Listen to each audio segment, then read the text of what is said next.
Hi there, my name is Jordan Tashner, and I'm excited to bring you another video in the Lessonspace video tutorial series. In this video, we take a deep dive into how, as an admin, you can become an expert in starting your Lessonspace journey and managing and engaging with your Lessonspace dashboard. We begin by signing up to the Lessonspace platform. On the Lessonspace homepage, located at thelessonspace.com, we can click Sign Up in the right of the header at the top of the page. We can sign up using our Google account or create a new account, which we will do in this example. Input your email and password and make sure your password fits the required criteria. Enter your details during onboarding, including your name, country, phone number, and type of user. Notice which fields are optional. We encourage you to fill in as much as you can, as this will enhance your experience with the Lessonspace. Once complete, you'll be sent to your dashboard as the admin of your organization. Before creating your first space, we will find a demo space available in our list of spaces. This is located in the Spaces section of the side panel navigation bar over here.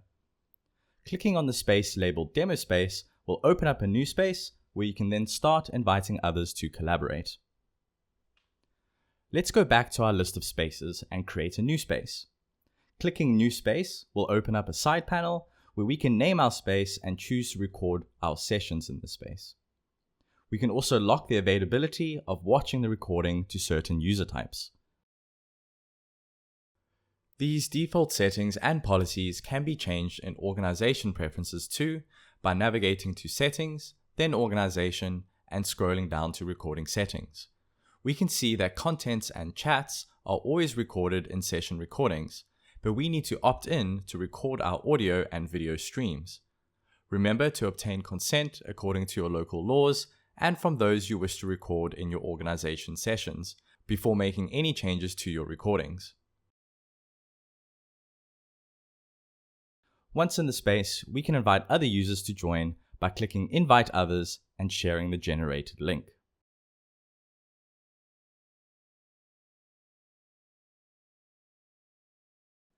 Let's manage our organization and spaces now.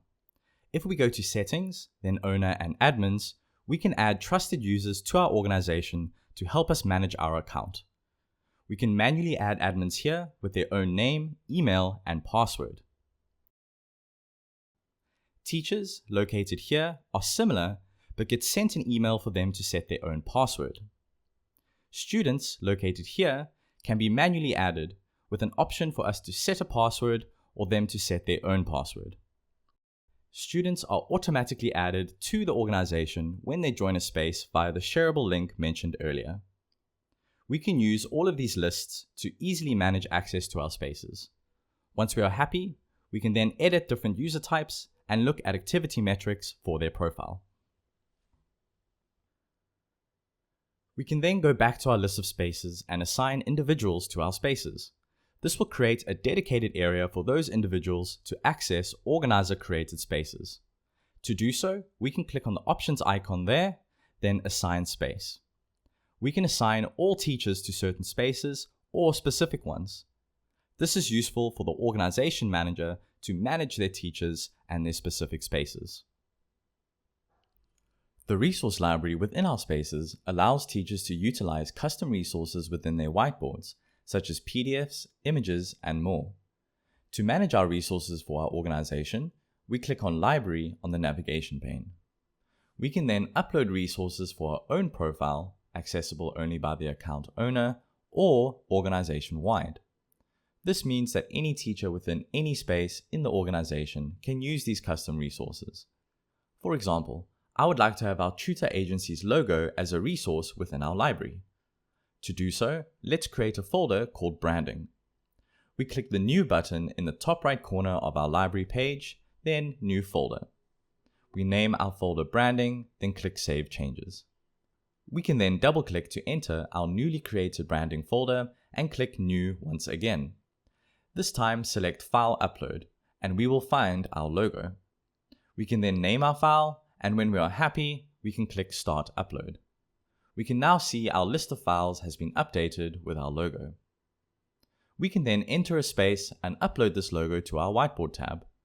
We do this by navigating to our library icon in the toolbar, Then, in the resource window sidebar, select whether our resource we want was organization-wide or personal. In this case, we uploaded the resource to the organization directory.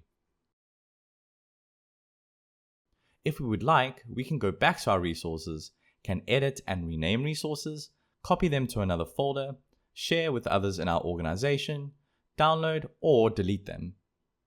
Finally, for our ease of use, we can sort and view our resources as a list or as thumbnails, and we can even sort them. When we have finished a session in our space, such as a 1-hour lesson, we can end the session by clicking over here. Once a session is finished, we can manage our recorded sessions by going to the Sessions section in our navigation pane. Here we can see exactly how long users have spent in each session, when they joined and left, as well as easily view the session's recording. For management of many sessions, we can export the session dataset as a CSV, which can then be imported into a sheet. Let's now watch a recording of a session. To do so, let's click on View Recording. We'll be sent to the space with playback controls that resemble a video. We can also follow certain users within the recording. Notice that in this example, we cannot see video streams. This is a setting we can configure in our organization settings, which is enabled at the discretion of the organization. Finally, let's head back to the overview page, where we can see a nice summary of everything we talked about. Starting from the top, we can quickly add a new space, user, or resource to our organization by clicking over here.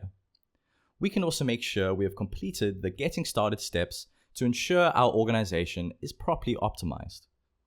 We can view a summary of our analytics throughout different time periods and check out our session data from there.